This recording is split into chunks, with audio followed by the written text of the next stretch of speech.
Hello and welcome to the In the Deep End podcast. I'm Jesse, this is Damiano. What's going on today? Hello. So today we have a very special guest who is Alasdair Beckett-King. I'm sure you pronounced that wrong, so I'm sure Alasdair will correct me later. And he's a comedian, he's a game developer, and he's a writer. Surely also other things that I've forgotten, but again, I'm sure he will fill me in later about anything that I've gotten wrong. And yeah, we'll just begin our little chat. So, first things first, what I wanted to know, Alistair, what I was curious to know is where did you get your inspirations for making comedy, from producing little skits that you upload online, little videos? What is the inspiration? Well, first of all, hello, Damiano and Jesse. Hi. Thank you for having me on your Oh, show. Hello. And I think you pronounced my name correctly, but with your accent, which is pretty close. Mamma I want to mia! say Italian. Is it an Italian accent? I don't know. Yes. Yeah, so the correct pronunciation of my name is with an Italian accent, and most people say it wrong, but only Italians say it correctly. So absolutely perfect. Um, if your listeners and slash viewers don't know, I call them funny videos, which feels like I'm overselling them a little bit. I do funny videos in quotes on Twitter and YouTube, and some people think they're funny. However, I read the comments, so not everyone thinks they're funny, and some people like watch all of them to tell me that they're not funny. And it's like there's other things on YouTube. Like if you don't like it, stop watching. Just you don't need to tell me week on week that you didn't like the new one either. It's like, why are you subscribed to a channel you don't like, waiting for me to come up with a joke you find funny? That's I don't know what I can do. Yeah, we can Give me some empathise. give me feedback. Yeah, anybody who puts anything out in the internet understands that. I don't think it's always malicious. It's just that hey, people have got opinions. They want to share them. So that got quite self-pitying quite quickly. So um, I do stand-up comedy, and over the last 2 years, that's been quite difficult, and so I have been doing more videos to as a way of. Well, normally you'd be trying to write stand live shows in front of audiences, and you'd be trying out material like that, and you can't do that if you're locked down or if gigs are being cancelled because of, for instance, a global pandemic. I'm the real victim here, is what I'm saying. Um, Feel free to trim those words out if you're going to be demonetized on YouTube. I'm not afraid of being cancelled. It's just if the words pandemic are going to appear in the what is it, the automatically generated subtitles, you could Yes. be right at the bottom of the queue. Delete that bit or bleep it. Beep. Have I answered your question? I've forgotten what it was. Yeah, but the other part of the question was the inspirations for your Yeah. I want to cut in and just before you answer that and say my favourite skit of yours was the Scandinavian crime drama one. Thank you. It is a lot of people's favourite one, and some people are very angry that I haven't done more Scandinavian crime. Like, do another one of those. It's like you've already had that one. I don't know what you want. You've had it. That was it. It's 40 seconds long. Sorry. Yes, if I could, if I could go viral with every video, that would be okay. But it's not the way it works. One of the things that I found tricky is that a lot of people react to popular new shows or current events, and I'm always years behind on the shows. So I'm spoofing like all of the Scandi noirs I've been watching over the last 10 years, or Star Trek: The Next Generation, a 28-year-old show. Because those are the shows I was watching during lockdown. Mhm. But of course, I have to ask: did you already add, all producers of Scandinavian crime dramas ask you to be a special guest on their episodes? Because I would think at this point this would be, normal. Is there a podcast about that? Have I misunderstood your question? I don't know. Maybe should we start a podcast on Scandinavian crime dramas? So I think I misunderstood your question. I Okay, apologize. okay. No, it was just a joke. In that, did you get actually invited by any producers from Scandinavian crime dramas? To Oh, actually be a guest on no. that show? I misunderstood. Yeah. I absolutely think it should have been treated as an audition type, and I should have been given at least a walk-on part in one of them. But no, not a word. I think they were every person I spoke to who was from who was from a Nordic region, they all thought, what you're doing the accent from like one country over. So the Swedes all went classic Norwegian accent, and the Norwegian said, "Yep, he sounds Icelandic." So I think we can agree that I wasn't doing a very good accent. And so, along those same lines, are you going to be the new Indiana Jones after your one of your latest I think ones? it's the worst. So my most recent video was spoofing the scene where people say, "Not so fast! I'll be taking that" in films like Indiana Jones and much less good films like Red Notice. And the worst thing about doing those ones is you just realize how much less handsome you are than Hollywood stars. The Scandinoirs, everyone looks like me in a Scandinoir. It's fine. But when I'm being Harrison Ford, you go like, "Oh no, he is quite good looking. That guy. Yeah. That's annoying." I like that new Scandinavian crime drama. Everyone is Alasdair. Yeah. I'd watch it. Yeah, you watch it. It's it's like you could be the modern Eddie Murphy, in Yes, I agree. So rarely has my act been compared to Eddie Murphy's. I appreciate someone finally noticing that I am my generation's. I'm the white English Eddie Murphy. And now that's been said on our podcast, I can quote it. Great. I can put that on posters. The white English Eddie Murphy. Yeah. Yeah.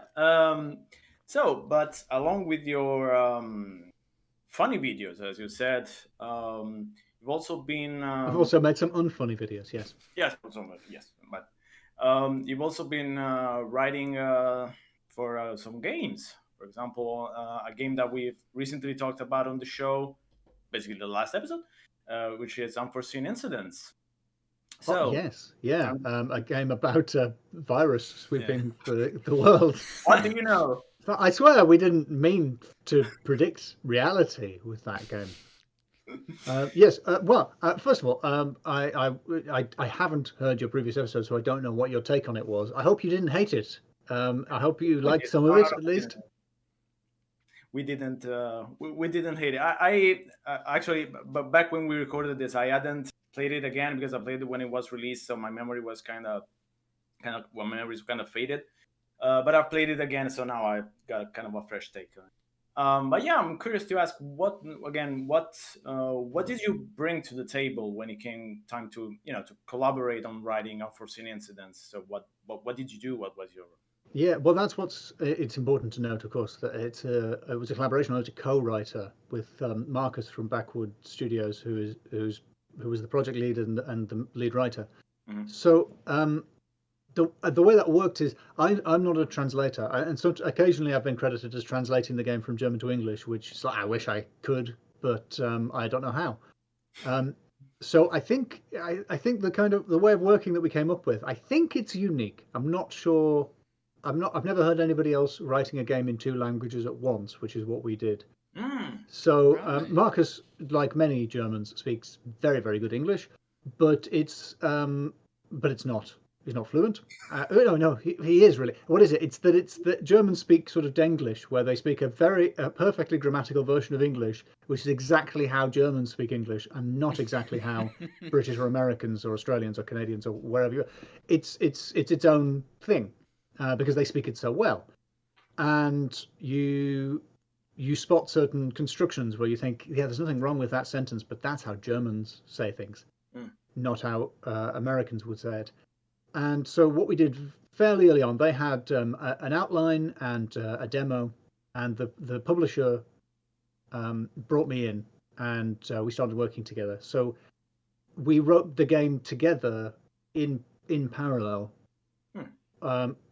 He probably wrote about half of the game in German and English first, and I would rewrite his English, and I probably wrote about the other half of the game in English first, and then he would rewrite it into German, and as well as rewriting my English, with a sort of back and forth.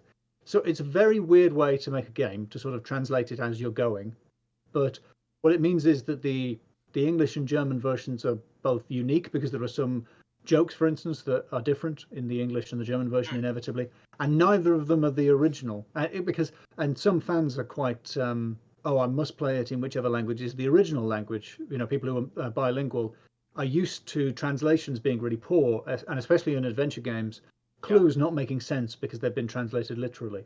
And the only answer in this case is that neither language is the original language, or they're both the original language, because half of the game was written in English and half of the game was written in German. Which I think might be unique. It was certainly a really fun way of working, and I think it means that the English script it doesn't suffer from the translation problems that some German to English games have. I hope.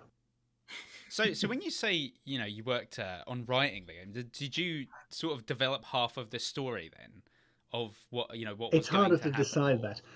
It's Marcus's project, so so he had the final say about any story things. But we did work. I worked on puzzle design with him, and we did work on a lot of the characters developed a lot and changed quite a lot after I came on board. But it's a push and pull thing. It's a suggestion. Some of them are accepted, some of them are rejected. And yeah, the backwards crew get the final say. If there's something in the game that they really like that I don't like, it stays in, and if there's something I really like that they don't like, it doesn't go in. But for the most part, I think we were in agreement. Because you work. It's quite nice working on someone else's project in a weird way, because you don't have the overall responsibility for is everything going to work, but you are, and you can sort of put your the ego that's attached to that away and just think, how can I make this person's thing as good as it can be? How can I help them make what they want to do as well as I can? And that's quite fun.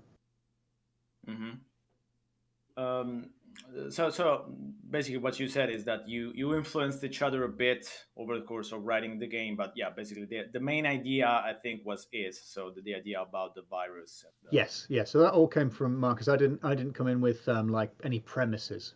Okay. And and the the structure of it, the locations that you were going to move through in the game, that was all. Those were created. They weren't all.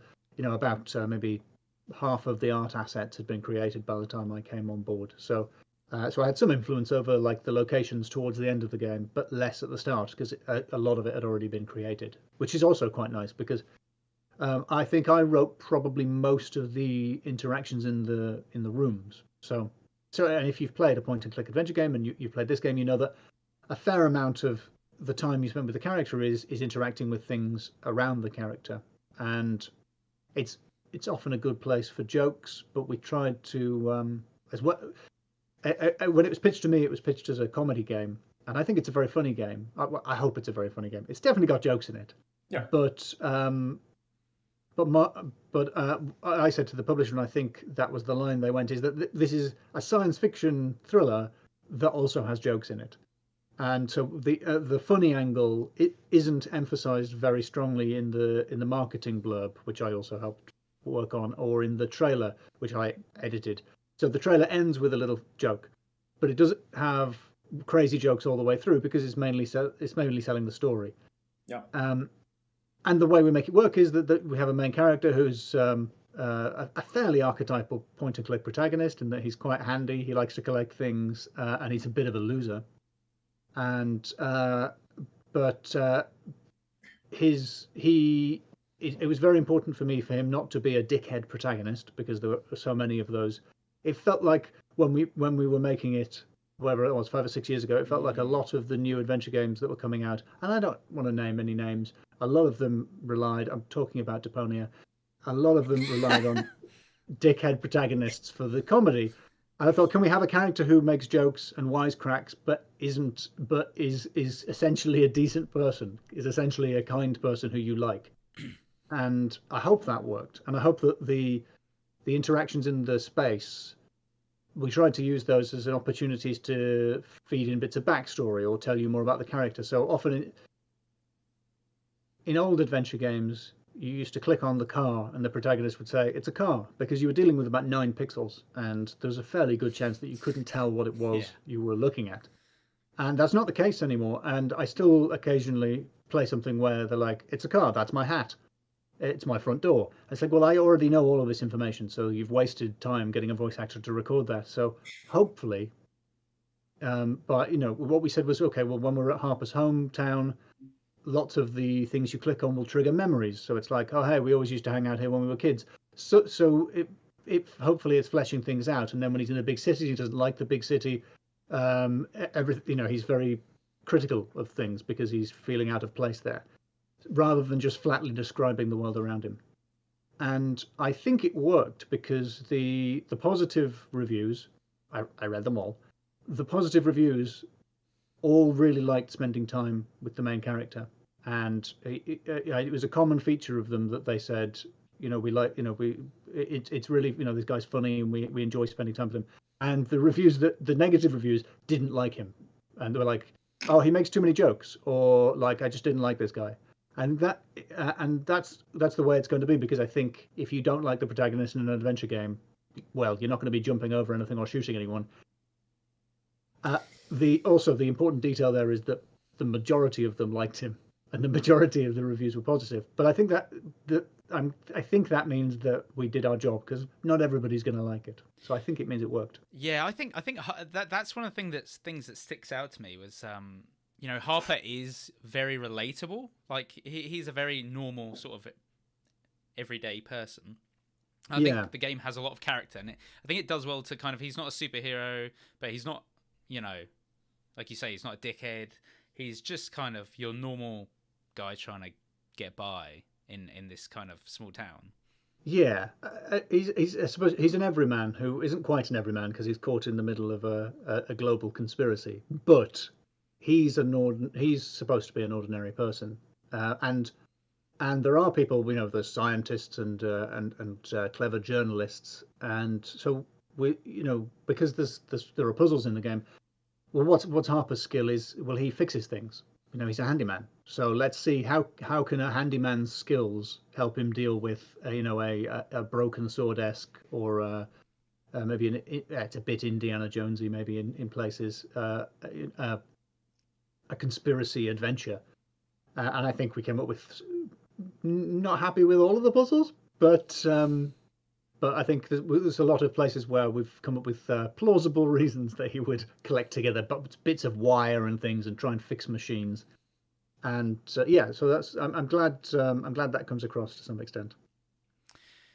Yeah, because referencing what you just said, I've noticed that in the game, the character actually says different things when you click on things like a couple of times, so it doesn't just repeat the same line. So it would just give you some more details when looking at the item. So again, it's probably something that you really wanted to put in to avoid the thing of that, oh, it's just a glass, just a car, just a... Yeah, and that was definitely a case where Marcus was right, because it's a single click interface, which is normal in lots of games, but very controversial among people who like point and clicks.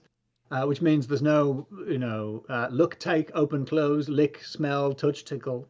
There's no left click, right click. You can click on everything once, and then he does the thing. And so what we did, and I don't know why more single click games don't do this, is the games like Broken Sword used to give you two options. You could left click or right click, so you could examine or interact. Mm-hmm. And now people are playing. I mean, I wrote a game a few years ago. It uses exactly that format, and I have watched people playing it, and they don't right click. They play the whole game and they never examine anything, and then they write reviews where they said that the puzzles didn't make sense and they had to use a walkthrough. And that is because you didn't examine anything, even though it told you to do it at the start of the game, and you had to do it to solve the first puzzle to make sure that you definitely knew. And I wrote so many jokes, and you didn't hear any of them because you didn't examine anything. And that's not their fault, as angry as I am. The way people interact has changed, and you have to accept that. If it's a point-and-click interface, people are going to click with one finger and they're going to left-click. And so we said, okay, in that case, everything you click on has a look at and then an interact. So, or rather, it has a sort of a look at and then maybe an examine. So the first click will be a superficial thing, and then the second thing will be that, but in a bit more detail, or that, but with a joke, or that, but with a reminiscence. So that when you're scouring, as you do, if you're stuck, when you're scouring the background and you click on everything a second time, you get a bit more information. And you don't necessarily notice that. Sometimes there's three, very occasionally there's three layers of it, but usually it's two. And I think two is just enough to give the impression of depth without actually writing too much stuff. because you would have written 2 clicks for everything. You would have written 2 responses for everything if you'd been doing a 2-click interface. So you might as well do it. What game is this that you're talking about that you created? So back in 2016, I wrote a game called Nelly Kutelot: The Foul Fleet, which is well, I suppose it's a pirate themed adventure game that started out as a birthday present for my girlfriend, Wow. and then and spiraled out of control. So I've made a short one which is which you can get on Steam for a very small amount of money, and then a longer one which has voices and stuff, which you can pay me for, which is an option. I mean, obviously you could pirate it, but that would be bitterly ironic. And especially since, I mean, obviously I'm plagiarizing the flip out of Ron Gilbert by making a pirate adventure game. But it's something I don't recommend. It's a terrible idea to do. But by the time I realized that, I was already nearly finished. So it's quite funny. That's what I would say. But it's a better game than I think people expect. When you see, a British take on Monkey Island, I kind of think I don't need to play that, because I think the thing is people go, oh, I don't really need to play that because I know what it's going to be like.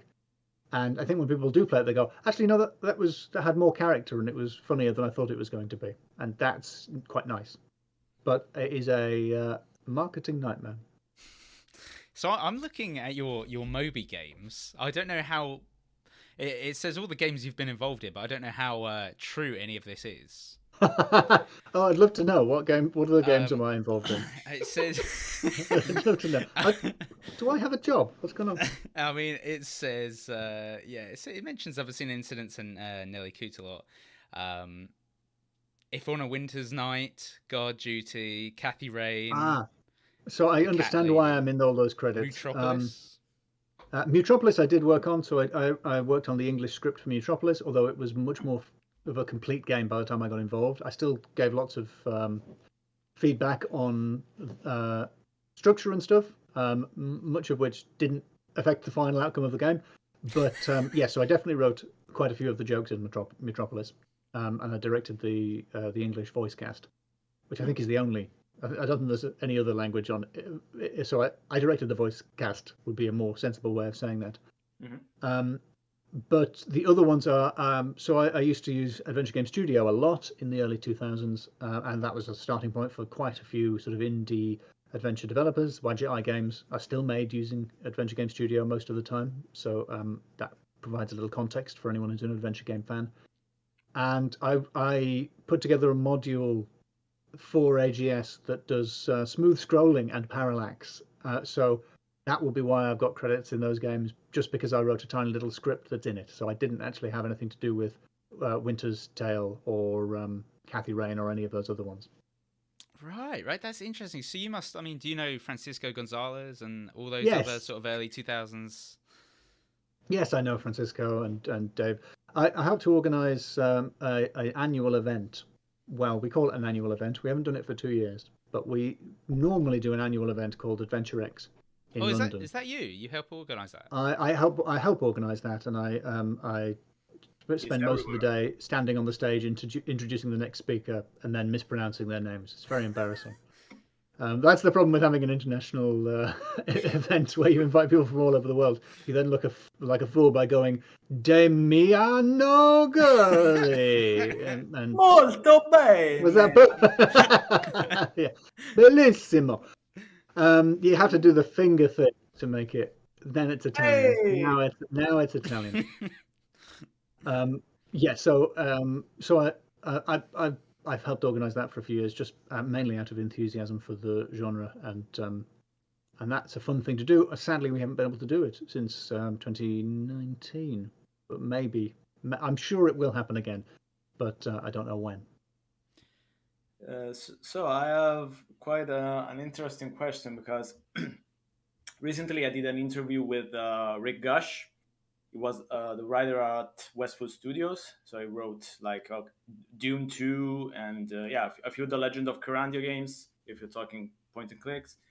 And he was going on again and again, of course, about how hard it was to write funny stuff for video games, because he said it's so easy to just go, oh, let's throw everything at the wall to see what sticks, because it's a video game. I mean, who cares? I mean, we're talking about, of course, games from 93, 94, so it was a different era again. Of course, I remember Westwood games. Yes. Yes, they were pretty good, except for Legend of Kyrandia 3, but we're not talking about that. We won't talk about Arkham's that. Revenge. Oh, no. Um, No. yeah. So, but yeah, I think we still see some of those titles today, some point and clicks that basically do that kind of flow in comedy, that kind of pace is just constant jokes, which is something that I would say it's not a good idea, because again, even if you are a fantastic writer of jokes, you can't just keep making jokes and jokes and jokes and jokes all the time, because that becomes a bit too much. Yeah. Except if it's Quest for Glory 4, then it's fun. In other cases, it's probably not a good idea. But yeah, jokes aside, I think you're right. Yeah. Yeah, I want your take on this. So, how do you write funny in an adventure game? Yeah. Well, I mean, obviously, your listeners should play the games that I've worked on. Ferrier de Arles is another one that I worked on some of the jokes for. That's quite a short, cheap game if you want to play something that's a few hours long. And there are definitely jokes from me in all of the games we've mentioned so far.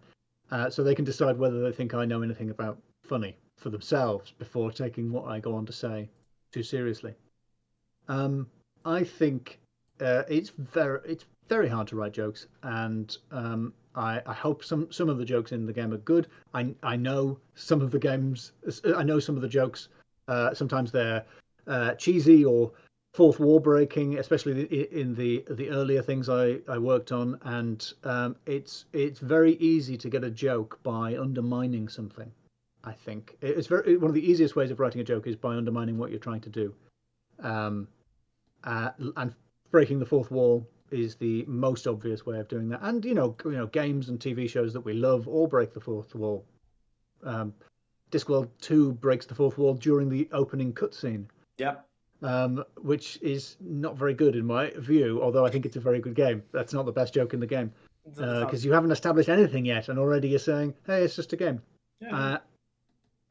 I might liken it to, I don't know an awful lot about improv, but the famous rules of improv of being about sort of constructing the scene and not blocking and agreeing, yes anding, adding to things and constructing things. You can cheat in improv by someone comes in saying, the pirate ship is on fire. You're not a pirate, you're a doctor. You can ruin the scene by and maybe even get a laugh by undercutting what's being done, and that might get a laugh, but it's going to ruin the scene. And I think it's a similar thing with games. Not only does it not have to be a joke every time, not everything you do has to be a punchline. Not everything you do has to be funny. Maybe the character and the world comes first. So if you have a joke that's really funny but undermines the world, you can't have it. If you've got a joke that's really funny but it doesn't fit in the idiom of the character who's speaking, you can't have that joke. And that's you've got to prioritize those things, I think. And that's the fun thing about the writing challenge that I enjoy about it is adventure games are full of locks and keys and obstacles. And how do you disguise that? So for plot reasons, one character needs to stop you from getting into the magic tree or whatever it is. Well, coming up with a character-driven reason why they actually don't want you to do that to avoid, and coming up with the character-driven reason that the protagonist wants to do whatever they have to do is important to me, because I was about to get very game philosophical about a very specific area of adventure games. Are you prepared to come with me on this? Yes. Everyone, skip ahead 10 minutes on your audio. It's about to get real. I'm about to lay down some truths. So here's why Sierra games were bad. Okay. Now the Sierra fans have stopped watching, I can continue. I think the early adventure games, especially Sierra games, and I think I'm deriving this from a quote from Roberta Williams, but I don't know. I think they conceived the games like a puzzle box where the entire game is the challenge. And the experience of playing the game is you've been dropped into this vast puzzle box by a playful and mischievous game designer can you find your way out? Can you reach the end of the game? That's the challenge, which means that when you walk into a cave and see a gemstone, you'd better take it, because you know that it's going to be useful somewhere else in the, and you'll eventually see an alcove that looks the same shape as the gemstone, and you'll put it in there and you'll proceed, even though there is no story reason why that gemstone was there or connects to that. It doesn't matter, because the conversation is between you and Roberta Williams, or whoever the designer is, and it is easier to write puzzles like that, and it's easier to make adventure games like that, but it is also worse than the style that I think was pioneered by LucasArts and has been picked up by other people, and I would do my best to achieve, and maybe sometimes do achieve, which is the characters in the game are people. They have their own reasons for being there and their own things, and the protagonist is a person, and they have a reason for doing things, and somehow you have to try and work that into puzzles. They have to really want to prevent you from entering the place that the game needs to prevent you from entering. Nothing happens. You're experiencing a story, essentially. It's not a holistic puzzle box. Characters need to have internal motivations that are coherent, and that's harder to write. But I think the best adventure games make it work. Yeah, I think I agree. Yeah, we've talked before. We've talked a lot about adventure games with various people, like Francisco Gonzalez, and I think we all kind of share the same opinion that there has to sort of be reasons, and they can be very abstract and strange adventure game puzzles. Right, Damiano? Well, I think what Alasdair was describing is, I think, the contraposition, the contraposition between the old school and the new school. Yeah. And this is something that also came up with in my podcast with Steve Ince, that you. I know Steve as well. He's joined us at Adventure X. Yes. I not in person. I think we had him on Skype once. Do you remember Skype before Zoom? No, never use Skype these days. Please continue. Betamax. That was a bad joke. That was a great example of a bad joke. Yeah, my phone's gonna be like, the Skype app will be like, Skype, whoa, dust peeling off. What? Do you want to have a conversation with someone somewhere else?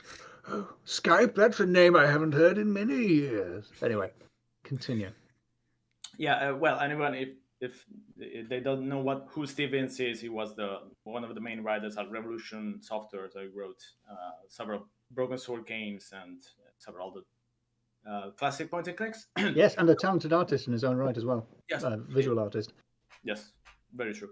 But yeah, basically, when we talked about puzzles, his idea was, because it comes from that kind of thinking, that's cool thinking, was puzzles in adventure games need to be an obstacle, a challenge. So it's just something that you put between the player and his goal and their goals to I would say waste time, but yeah, you know what I mean, to actually prolong the game's length. Basically, you didn't put a puzzle because it had to make sense in the game, in the story, in the world.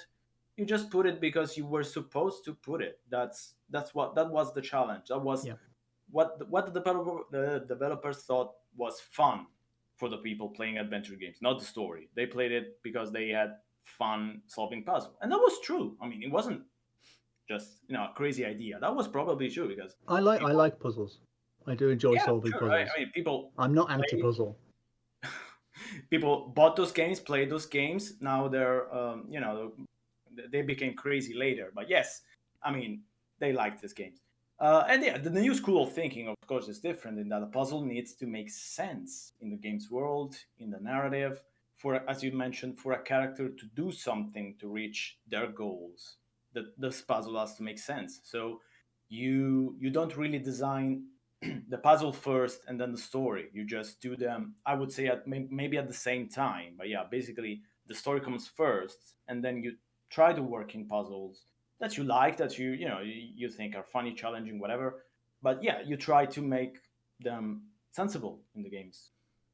And the problem with that is that they're easier, because the hardest puzzle is a puzzle that doesn't really make sense. Yeah. And that does mean that what you call the new school games are easier. I think the chronology of it is a little more complicated than old and new because Yeah, yeah. often people say, LucasArts and Sierra Games, they were impossible. Monkey Island is difficult because Monkey Wrench doesn't translate, and it doesn't even translate to England. We don't call them that. So it's a pun that only works in America, and that's the reason that puzzle is difficult. It's not a wacky. I think we grew up thinking this is one of those crazy puzzles where you use a monkey to open it. It's a pun that doesn't make sense. It's not a Sierra style puzzle that you could just never have been expected to guess. It. Oh, that's my phone making a noise. Sorry. That's the you brought up the monkey wrench puzzle alarm. It says stop. Stop now. Stop. Let's hope we don't hear the cat mustache alarm at this point. It is a very bad puzzle. I think it's wrong that I don't think Jane Jensen was necessarily responsible for it. I think she's distanced herself from it. But that game also has some great puzzles, so I think it's great story too. I think that there's a bit of I don't know if a bit of historicizing. I don't know if that's the word. A bit of bad historiography. I think we look wrongly upon the history of adventure games as adventure game fans and designers. Maybe I'm right about this. Maybe I'm wrong. Your listeners and viewers can decide. There was the golden age of adventure games, where essentially the big difference was adventure games were included in AAA games. So when Broken Sword was at number 2, Grand Theft Auto was at number 1. That's difficult to imagine now that a Broken Sword like game would be number 2 in the UK against a Grand Theft Auto like game. Yeah. Things have changed. Although the number of people playing adventure games may not have changed a great deal, games have become so mainstream that a much larger audience now plays games. Mm-hmm. But you can still sell hundreds of thousands, or indeed, if you're very lucky, millions of copies of a game, you can make a living. So that's okay. You don't need to be the biggest game in the world in order to survive in the indie sphere, sure. And that's a good thing. But when we look back on like Curse of Monkey Island or Broken Sword or games like Toonstruck, I think at the time, 1997, we sort of thought this is it. We've got put 2D point and clicks with like Hollywood quality animation. They look fantastic. They look amazing. They've got top voice actors. They're absolutely fantastic. And what's notable is that with the exception of Broken Sword, who made 2 of them, almost nobody who made one of those games published a second one of those. After Curse of Monkey Island, nobody published another 2D. They didn't publish another 2D animation. After Toonstruck, they had the dignity to go bust immediately. I think before the game was even finished, because it's too expensive. And we've been looking back at this as the golden age when that was mainstream. You realise it wasn't the golden age. It was an unsustainable period in which producers thought you could make your money back on a game that cost $3 million and had all this kind of animation in it, and discovered very quickly that you couldn't. They should not have been made. They were bad commercial decisions, and I'm glad they were, because they were artistically huge achievements and they were beautiful. But it is not weird that they stopped making them. And we shouldn't complain about the fact that we can't have that now, although we're getting there, because animation has become a little bit cheaper and a little bit easier, and there are ways we can work around that. We should expect the indie sphere to be able to deliver all sorts of games, but we should stop complaining about the fact that they don't have Hollywood quality animation and incredibly rich cutscenes, because it was never sustainable. There wasn't a big enough audience for it. That's why they stopped making them. And I think after the 2000s, there were a lot of not very good adventure games which had somehow forgotten many of the lessons that the teams making Broken Sword and LucasArts had learned. And I think in puzzle design, we went back to doors locked by sliding tile puzzles. Like, what locks a door well? A key. What locks a door really badly? A puzzle that anyone with no information about the puzzle can solve. That's a terrible way to lock a door. And yet, from 2001 to 2010, a lot of adventure game characters decided that a puzzle would be a great way to lock a door. It's a terrible way to lock a door. Don't do it. Maybe this is because I am an Anglophone person, and it means around then I suddenly started playing games that were not written in English and translated into English. Whereas if you're French, Italian, or German, you were probably used to playing games with bad translations. I suddenly began playing games with bad translations as Brits and Americans stopped making adventure games. And so the drop-off in quality was very abrupt. And then sort of after Machinarium, 2009, 2010, Dave Gilbert starts making games. Telltale start making some good games. It feels like we turn a corner, and now I think the last few years has been really interesting as the adventure game genre has been allowed to evolve, and there are things like the Outer Wilds and Obra Dinn, which, as far as I'm concerned, belong to the school of adventure games, but have really shifted beyond point and click and the technical characteristics of the mid 90s, but have kept all the things that all of the feel of it, the atmosphere that I used to enjoy, the sense of discovery, mystery, humor. All of those things are still there. And also, so that's my really long answer.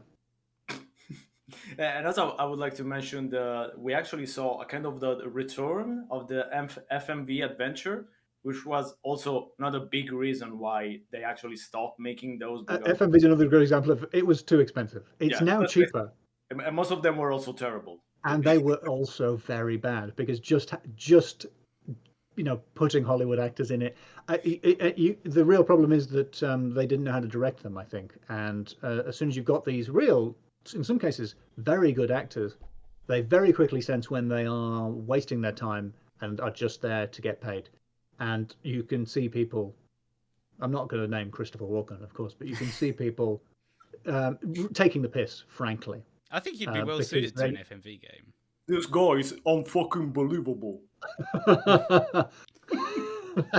And have you noticed that when he's playing in the video game Ripper that you were referencing there, he ends every scene by putting his cigar in his mouth, but never takes it out. So he starts with it in his fingers and then bites it, and then the next line he's got it back in his hand and he bites it at the end. It's so funny, and he's doing it on purpose because he's taking the piss. And a good director would have realized that was happening and reined him in. And it wasn't a good director; it was a video game designer. And we're getting to the point where people maybe appreciate that a bit more. They appreciate the directing the voices or the live action actors is part of the game. Maybe. The other thing that happened is that story-driven games bled out into the mainstream. Story-led RPGs and story-led action games are a huge thing now, and people care about that sort of thing. So the fact that Doom killed the adventure game won in the end because it turns out people want characters who they're interested in and to know why things are happening. So we win. Even when they win, we win. And as I was saying, we actually saw a bit of a return of the FMV, but done much better. For example, the Bunker. I don't know if you played it. I haven't played the Bunker actually. Where also Steve Ince worked as a writer. It's a very low budget kind of feel of an adventure game where this guy that wakes up in a bunker and he's alone. He has to reconstruct what happened. Very good, recommended. And also the shape-shifting detective, for example, that's also pretty good. Yes, I've played some of their games. I'm aware of that team, but I must admit I also like Contradiction quite a lot. Although it is there is maybe an element of B-movie about the performance in it. Yes. It's as a sort of FMV take on Ace Attorney's mechanic. It works really well. It's actually a very fun game. A couple of logical problems make a couple of the bits very unfair to solve, but overall, I really enjoyed it. Overall, I would play another one very, very quickly. All right. So before we sort of wrap up, Alasdair, how you're quite well known in the UK for your comedy. That may be an overstatement, but I'll take it. Well, I mean, you've been on TV, on the radio. I've been on the TV. Yeah. Wanted posters. How does that relate to your video game work? How did that all happen? How did you become a comedian? How did you get into writing games? And these are good questions. I don't know. There's that saying, "Don't put all your eggs in one basket." But I always remember, I think it's Mark Twain's take on it, which is put all your eggs in one basket and watch that basket. Meaning don't divide your time between different things, and maybe I should have listened to Mark Twain and focused on just one thing. I went to film school, and when I was graduating from film school, I started doing stand-up, and I started trying to kickstart a video game, and sort of, I don't know, they felt very separate, and I didn't tell people from one area that I was working on another area, and I used to try and keep a separation between them. And then you realize these are, I have the same interests. I've done a video, a skit spoofing like Tex Murphy and Broken Sword, and people go, "Oh yeah, I played those games," and I'm like, "Oh yeah, I wrote some of them. You can buy them from me." And there is a crossover because you're using the same creative tools. I think when if you or if you're going on to try and make jokes about a topical news issues, if you're going on TV to do that, then you've got a list of things where this is going to be on the show. Probably this is what's happening this week. I've got to try and think of a thing to say about each of those things. It's very similar to this is the protagonist's house, and these are all the objects in it. Can you find an entertaining, funny, character-driven, story-developing thing to say about every one of these objects? It's a good sort of exercise for the brain, I think, to try and think of those things. And there's big crossovers, and being a nerd is cool these days, I'm told. So I think it's okay to do all of these things and see how it works. And it's quite nice to have a job you can do at home, just in case it becomes illegal to go outside. Isn't it yet illegal? I thought it was. It's currently legal to go outside and do gigs. Oh. And yet some people are choosing to stay at home instead of coming and seeing me do comedy, which is unreasonable in my view. Wow. But it is happening. That's a good segue. I mean, yeah, where can people who are listening and watching find you? What's in your future, and what can they buy from you? What can they buy from me? Well, yeah. You could buy Unforeseen Incidents or any of the Nelly Kutalot games. Although if you buy the first one, the proceeds go to charity, so I don't get a penny. So that's apart from what I hold in order to pay taxes on the income, because I'm a good boy. But so it's inaccurate to say that I don't get a penny. I may get a penny due to rounding errors. But so you could buy one of those games, or you can subscribe to me on YouTube, Alasdair Beckett-King on YouTube. I'm on Twitter at Mr. ABK, MisterABK. You can listen to my podcast, which is called Loremen, Loremen, where me and my friend James Shakeshaft talk about the folklore of the British Isles and sometimes beyond. And I will be doing comedy wherever it's legal for the foreseeable future. I will probably be doing the Edinburgh Fringe Festival, which is a big deal in the UK in comedy circles and completely unheard of anywhere else. And but really very, very important. And I might be in a town near you if you live in England, or maybe Scotland and Wales.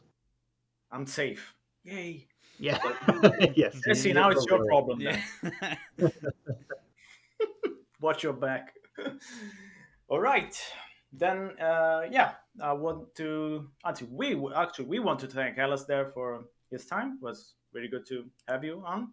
Thank you for having me. Thanks to our viewers, thanks to our listeners, and